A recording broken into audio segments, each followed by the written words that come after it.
Today's lesson is absolute value inequalities. To get you warmed up, we'll go ahead and do an absolute value equation and also an inequality, which you're used to from Algebra 1. So let's take a look at the absolute value equation. Here we have already isolated the absolute value, so we simply have to set up the positive and the negative case. Case 1, we just drop the absolute value bars. In the second case, we drop the absolute value bars, but we negate the other side of the equation. We add 5 to both sides.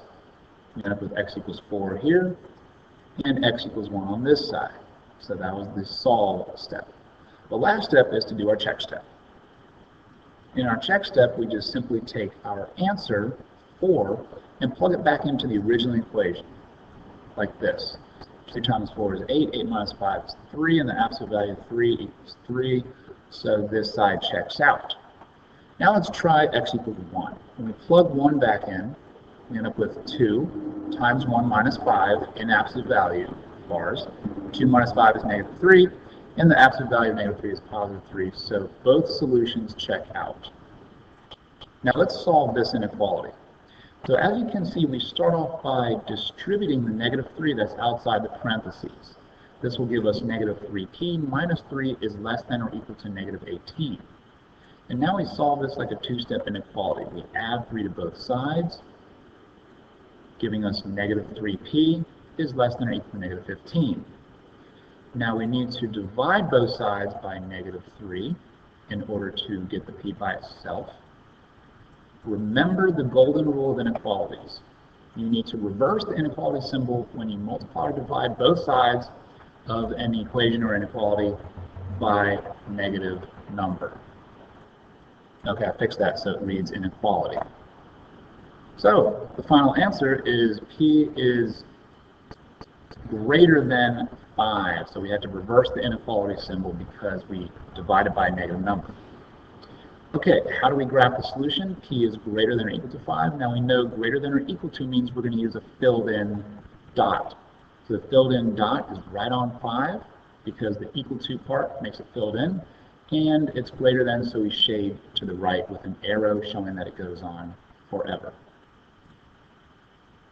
So when you are solving an absolute value inequality, you have to solve it the same way you did a regular absolute value equation, in that you have a positive and a negative case. The only difference is that whenever you work with the negative case, you must reverse the inequality symbol and negate the other side. So I repeat, you must reverse the sign and negate the other side. So here we have x is less than c, so we just drop the bars. And on this side we have x is greater than negative c. So the negative case, you have to reverse the inequality symbol. Okay? The equivalent form would be this. Negative c is less than x is less than c. How would that look like graphed? Well, because it is greater than and less than, we use the hollow dot, and we are shading in between because obviously less than, if this is c, c is on the right and negative c is on the left, we are shading less than c, but we're shading greater than negative c, and that's what we call this an and situation. Okay, over here we have x is less than or equal to c, x is greater than or equal to negative c. So in this situation, we are using solid dots because we have the equal to piece. And this, again, is an and situation called a conjunction. We're going to look at the vocabulary term for that in just a minute. Over here we have x is greater than c, and x is less than negative c. This is what we call an OR situation, because when you graph it, it breaks it up into this solution range or this solution range. So we use a hollow dot because it's only the greater than or the less than. And we shade to the right because positive c, x is greater than positive c, so we shade to the right. X is less than negative c, so we shade to the left. Finally, same thing as the one above, except we have the equal to piece. So we need to use a solid shaded in dot, and this is also an OR situation called a disjunction. So now we're going to look at some real examples. So if we have the absolute value of x is less than 3, we're going to set up a positive and negative case. Okay, positive case, we just drop bars. Negative case, you have to reverse the inequality symbol. So if x is less than 3, we shade to the left of 3, and if x is greater than negative 3, we shade to the right. As you can see, the solutions overlap, so this is called a conjunction. It means it's a joined solution range. We call it an AND situation, and whenever you write down the inequality, this is the way you want to do it. You want to share the x, because the solution's in the middle, so you share the x, the negative on this side and the positive on this side. Number 2, also a conjunction. We have n is less than or equal to 6, n is greater than or equal to negative 6. Shaded in this time. And the solution is written with a shared x. Again, this is an AND solution called a conjunction.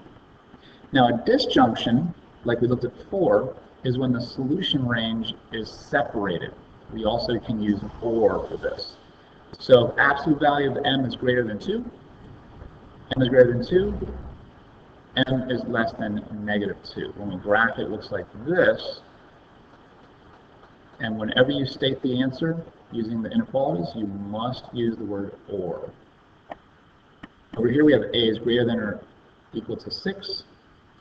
So for the positive solution, the positive case, we have a is greater than or equal to 6. Negative case, a is less than or equal to negative 6.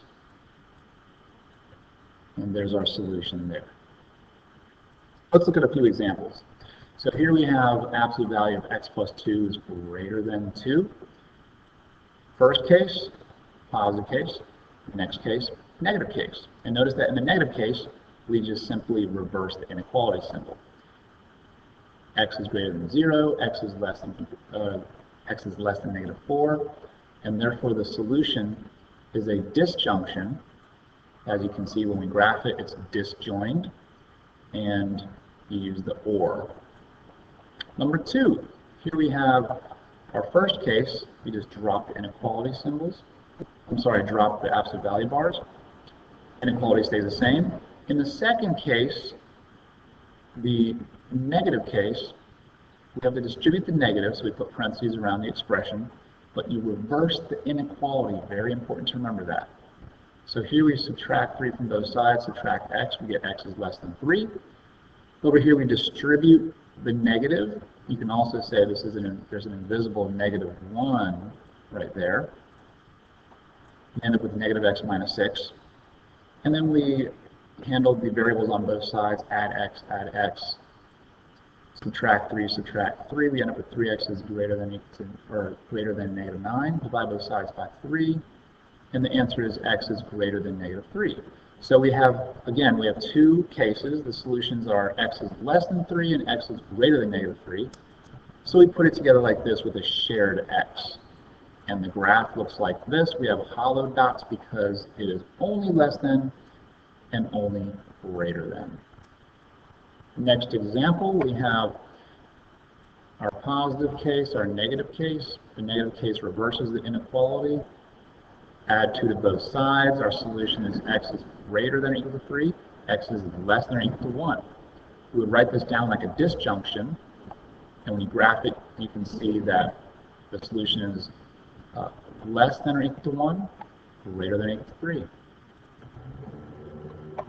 Last example, we have our positive case and our negative case. The negative case reverses the inequality. Subtract 4 from both sides. We end up with x is less than or equal to negative 2. X is greater than or equal to negative 6. Final answer, this is a conjunction because it overlaps.